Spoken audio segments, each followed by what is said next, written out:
Good evening friends. இந்த ஆடியோவில் ஒரு ஷேரை பற்றி தான் பார்க்க போகிறோம். இன்றைக்கி நாம் பார்க்க போகிற ஷேர் இந்திய பங்குச்சந்தையில் அதிகமாக பேசப்பட்ட ஒரு ஷேர். பேசப்பட்டதும் சரி, பேசப்பட்டுக்கிட்டு இருக்க ஒரு ஷேர் தான். அது எதிரானா அது வேதாந்தா. அப்போது இந்த வேதாந்தா ஷேர் கீழே விழுகிறதா இல்லை பெரிய வாய்ப்பை உருவாக்கிட்டு இருக்கா? இதுதான் இன்வெஸ்டர் தெரிஞ்சிக்க வேண்டிய கடமை, உண்மை. இந்த ஷேரை வச்சுருக்க பல பேர், பல முதலீட்டாளர்கள் இப்போது ஒரே ஒரு கேள்வியை தான் கேட்குறாங்க. இது ஏன் சார் கீழே இறங்குது? நான் ஹோல்ட் பண்ணலாமா? இன்னும் கீழே போகுமா? அல்லது எதிர்காலத்தில் பெரிய லாபத்தை தருமா? இந்த எல்லா கேள்விக்கான பதிலையும் இந்த ஆடியோவில் நம்ம பார்க்கலாம். முதல்ல ஒரு விஷயத்தை நம்ம புரிஞ்சிக்கணும்.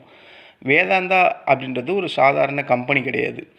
இது zinc, aluminium, copper, oil and gas, iron, ore, இது மாதிரி பல துறையில் செயல்படும் ஒரு பெரிய இயற்கை வள நிறுவனம் ஆகும். அதாவது நம்ம வீட்டில் ஒரு வருமானம் வர்றது எப்படி இருக்குது, 5-6 வருமானம் வர்றது எப்படி இருக்கும், அதே மாதிரி தான் இந்த வேதாந்தா.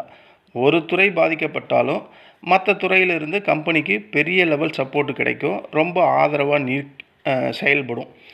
ஆனால் அப்படி இருக்கும்போது இந்த ஷேர் ஏன் விலை கீழே குறைஞ்சிக்கிட்டே இருக்குது? இதுக்கு முக்கிய காரணம் அவங்க வாங்கியிருந்த கடன் தான். ஒரு சின்ன உதாரணத்தை சொல்கிறேன். ஒருத்தர் ஒரு பெரிய வீடு கட்டிக்கிறாரு, நல்ல சம்பளம் வருது, ஆனால் வங்கியில் பெரிய கடன் வச்சுருக்காரு. அந்த கடனை எப்படி கட்ட போகிறாரு அப்படின்ற மாதிரி மக்கள் சந்தேகப்பட ஆரம்பித்தா என்ன ஆகும்? அவருடைய சொத்து மதிப்பு பெரிய லெவலில் இருந்தாலும் மக்கள் பயப்படுறாங்க. அதே நிலை தான் வேதாந்தாலையும். கம்பெனியிடம் சொத்து நிறைய இருக்குது, ஆனால் கடன் பற்றிய கவலை தான் இப்போ முதலீட்டாளர்களை பெரிய லெவலில் அச்சுறுத்துது, பயமுறுத்துது. ஓகேங்களா? இன்னொரு முக்கியமான விஷயம், வேதாந்தா உலக கமாடிட்டி விலைகளோடு சேர்ந்தே நகரும் கம்பெனி. உதாரணத்துக்கு அலுமினியம் இல்லை அந்த ஜிங்க் விலை உலக சந்தையில் குறைஞ்சா வேதாந்தா வருமானமும் பாதிக்கப்படும். அதனால் உலக பொருளாதாரம், அமெரிக்கா வட்டி விகிதம், சீனாவின் தேவை போன்றவை எல்லாம் இந்த ஷேரை நேரடியாக பாதிக்கும். இதுதான் இப்போ இருக்கக்கூடிய ஒரு முக்கியமான விஷயம். இப்போ இதில் இருக்கக்கூடிய பாசிட்டிவ் என்ன? ஃபஸ்ட்டு பாசிட்டிவ் வேதாந்தா தொடர்ந்து நல்ல கேஷ் ஃப்ளோவை உருவாக்கக்கூடிய கம்பெனி. ஓகேங்களா? அதாவது தொழில் இன்னும் பணம் சம்பாதிச்சு கொண்டே இருக்குது அப்படின்றது முதலாவது பாசிட்டிவ். ரெண்டாவது, இந்தியாவில் infrastructures, electric vehicles, renewable energy, இந்த மாதிரி தொழில் வளர வளர அலுமினியம், காப்பர், ஜிங்க்கு இவற்றோட தேவை அதிகரிக்க இந்த கம்பெனிக்கு வாய்ப்பு, வளர்ச்சி, க்ரோத்து எல்லாமே அதிகமாகவே இருக்குது. அதே நேரம் தேவை அதிகரித்தா வேதாந்தாக்கு ஒரு பெரிய பெனிஃபிட், பலன் கிடைக்கிறதுக்கான வாய்ப்புகள் இருக்குது. மூணாவது பாசிட்டிவ், இந்த ஷேரை பலர் டிவிடெண்ட் தரக்கூடிய கிங்கு அப்படின்னு சொல்கிறாங்க. ஏன் அப்படி சொல்கிறாங்க? ஏன்னா இந்திய பங்குச்சந்தையில் அதிக டிவிடெண்ட் கொடுக்கக்கூடிய நிறுவனத்தில் இந்த வேதாந்தாவும் ஒன்று தான் முக்கியமானது. நீங்கள் ஒரு 1 லட்ச ரூபா மதிப்பில் வேதாந்தா ஷேர் வச்சுருந்தீங்கன்னா அதோட விலை இன்க்ரீஸ் ஆகலனாலும் டிவிடெண்ட் மூலமாக பல வருமானம் கிடைச்ச காலங்களும் இருக்குது, இப்போ கிடைச்சிக்கிட்டு இருக்க காலமும் இருக்குது. அதனால் நீண்ட கால முதலீட்டாளர்கள் இன்னும் இந்த ஷேரை விடாமல் வச்சுக்கிட்டு இருக்காங்க. ஆனால் இங்கே ஒரு எச்சரிக்கையும் இருக்குது. டிவிடெண்ட் அதிகமாக கொடுக்குது அப்படின்றதுக்காக மட்டும் இந்த ஷேரை நம்ம வாங்கக்கூடாது.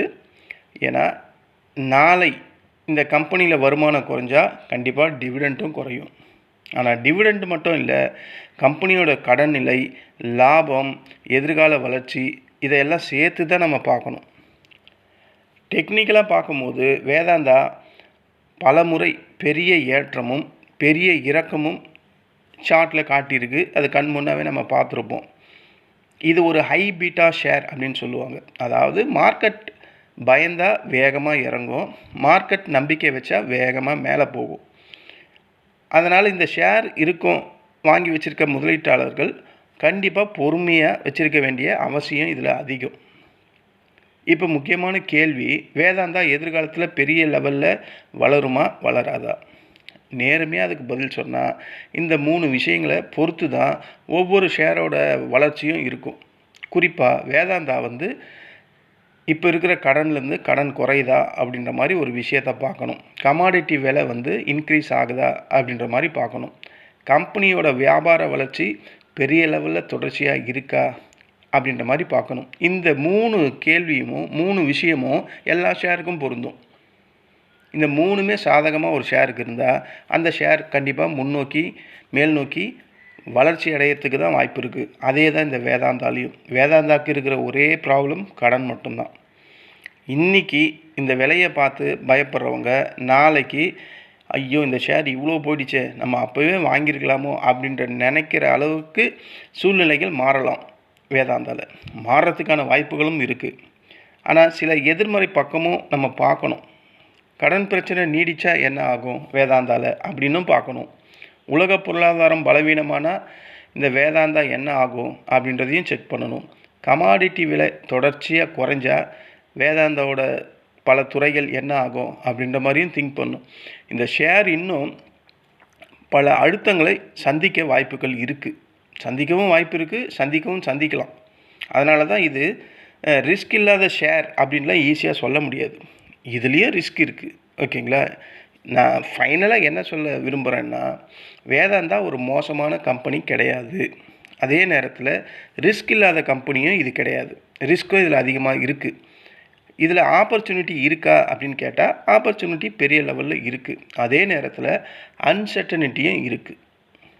அதாவது பயந்து இன்றைக்கி விற்றவங்களும் பல பேர் இருக்காங்க. இதுக்கு முன்னாடி விற்றவங்களும் ரொம்ப பேர் இருக்காங்க. பொறுமையாக வச்சுக்கிட்டவங்களும் இன்னும் இந்த வேதாந்தா ஷேரை வச்சுருக்கவங்களும் இருக்காங்க. இறுதியில் யார் வெற்றி பெற போகிறது அப்படின்றது இந்த ஷேர் அது ப்ரோக்ரஸ் ஆகிறத பொறுத்து நமக்கு தெரியும். தன்னுடைய முதலீட்டை புரிஞ்சிக்கிட்டு இன்னமும் அதை ஹோல்ட் பண்ணி இது ஒரு பெரிய லெவல் வரும்போது நம்ம அப்போ வந்து இதை செல் பண்ணலாம் அப்படின்ற முடிவு எடுக்கிறவங்களும் இன்னும் இந்த வேதாந்தா ஷேரை வச்சுக்கிட்டு தான் இருக்காங்க.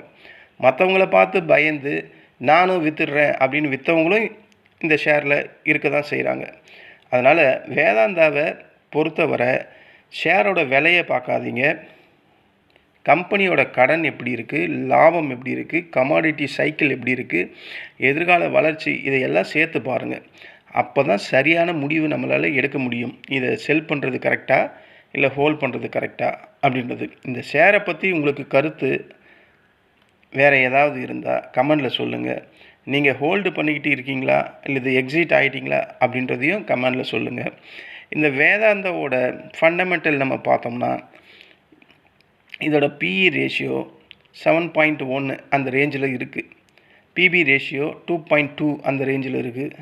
ROE 27 to 55 இந்த ரேஞ்சஸ்க்குள்ளே இருக்குது. டெபிட்டு 0.54லேருந்து 0.60% இருக்குது. டிவிடெண்ட் ஈல்டு இவன் தான் வந்து 7%க்கு மேலே கொடுக்குறான். 7லேருந்து 12%க்கு அந்த ரேஞ்சஸ்க்குள்ளே கொடுக்குறான். இதை எளிமையாக எப்படி சொல்லலான்னா பிஇ ரேஷியோ 6 அப்படின்னா 6 இல்லை 7. ஒரு கம்பெனி வருஷத்துக்கு 100 ரூபா சம்பாதிச்சா மார்க்கெட் அதுக்கு 600 ரூபா மதிப்பு கொடுக்குது அப்படின்ற மாதிரி ஒரு அர்த்தம். பொதுவாக நல்ல கம்பெனி எல்லாமே 15, 20, 25 பிஇ ரேஷியோ அப்படின்ற மாதிரி தான் காட்டும். அப்போ வேதாந்தா வெறும் 6 பிஇயில் தான் இருக்குது, 7 பிஇயில் தான் இருக்குது. அப்போது அண்டர் வேல்யூடாக இருக்கிறதுக்கான வாய்ப்புகள் இதில் அதிகம். இல்லைன்னா மார்க்கெட் எதிர்கால ரிஸ்க்கை இந்த விலை மதிப்பில் சேர்த்துருக்கலாம். அதனால் லோ பிஇயை பார்த்து நம்ம வாங்கக்கூடாது அப்படின்ற மாதிரி முடிவும் எடுக்கலாம். பிபி ரேஷியோ அது 2.2 அப்படின்னா கம்பெனியில் புக் வேல்யூ 100 ரூபா இருந்தால் மார்க்கெட் அதற்கு 210 ரூபா கொடுக்குது அப்படின்ற மாதிரி அர்த்தம். அந்த புக் ப்ரைஸ் அதாவது ப்ரைஸ் டு புக்கு 1க்கு கீழே இருந்தால் டீப் வேல்யூ ஸ்டாக்ஸ் அப்படின்னு சொல்லுவாங்க. இந்த ப்ரைஸ் டு புக் 2.1, 2.2 அப்படின்னா விலை அதிக விலையும் இல்லை, மிக குறைந்த விலையும் இல்லை அப்படின்ற மாதிரி சொல்லுவாங்க. அப்போ இந்த வேதாந்தா ஷேர் இப்போது ஹை ப்ரைஸில் ஹை வேல்யூட் ஸ்டாக்ஸ்னும் சொல்ல முடியாது, லோ ஸ்டாக்ஸ்னும் சொல்ல முடியாது. வேதாந்தாவில் இருக்கக்கூடிய மிகப்பெரிய பாசிட்டிவ் என்னென்னா குறைஞ்ச பிஇ இருக்குது, அதிக டிவிடெண்ட் இருக்குது, aluminium, zinc, oil and gas இந்த மாதிரி பெரிய பிஸ்னஸ் இருக்குது. டிமெர்ஜர் மூலம் வேல்யூ அன்லாக் ஆகும். வாய்ப்பு இருந்தால் நிர்வாகம் பெரிய லெவலில் முன்னேறும் அப்படின்ற மாதிரி சொல்லியிருக்கு. மிகப்பெரிய நெகட்டிவ் என்னென்னா அதிக கடன் பற்றிய கவலை, கமாடிட்டி ப்ரைஸ் சைக்கிள் மீது எப்பவுமே சார்ந்து இருக்கிறது, ப்ரொமோட்டர்ஸ் கடன் அந்த ரீஸ்ட்ரக்சரிங் பற்றிய ஒரு சந்தை பயம், ஹை வெலடைல் ஸ்டாக், இதுதான் இதில் இருக்கக்கூடிய நெகட்டிவ். வேதாந்தா பிஇ வெறும் 6, இந்திய மார்க்கெட்டில் பல கம்பெனி 20, 30, 40 அப்படின்னு பிஇயில் ட்ரேட் ஆகுது. வேதாந்தா ஏன் இவ்வளவு மலிவாக கிடைக்குது? இது ஒரு பெரிய வாய்ப்பா, இல்லை மார்க்கெட்டில் பார்க்கும் ரிஸ்க்கை நம்ம இன்னும் பார்க்கலையா? இதுதான் இப்போ இருக்கிற ஒவ்வொரு முதலீட்டாளரோட கேட்க வேண்டிய முக்கிய கேள்வியாக இருக்குது. அதை பற்றி தான் இந்த ஆடியோவில் நான் முழுமையாக ஒரு அனலைஸ் பண்ணி வேதாந்தாவை பற்றி சொல்லியிருக்கேன். இது நீங்கள் ஸ்டில் ஹோல்ட் பண்ணலாமா இல்லை எக்ஸிட் பண்ணலாமா அப்படின்ற மாதிரி கமெண்டில் சொல்லுங்கள். ஏன்னா நானும் இதை ஹோல்ட் பண்ணிட்டு தான் இருக்கேன். இதோட ஃப்யூச்சர் இந்த மாதிரி இருக்குது. இது வந்து ஒரு ஹை ரிஸ்க்கு ஷேர் தான். ஏறினாலும் பெரிய லெவலில் ஏறும், இறங்கினாலும் பெரிய லெவலில் இறங்கும். ஸோ முடிவு உங்கள் கையில் தான் இருக்குது. இந்த ஆடியோ உங்களுக்கு பிடிச்சிருந்தா என்னுடைய இந்த சேனலை சப்ஸ்கிரைப் பண்ணுங்கள். வேறு ஒரு ஆடியோவில் மீண்டும் சந்திக்கலாம். நன்றி, வணக்கம்.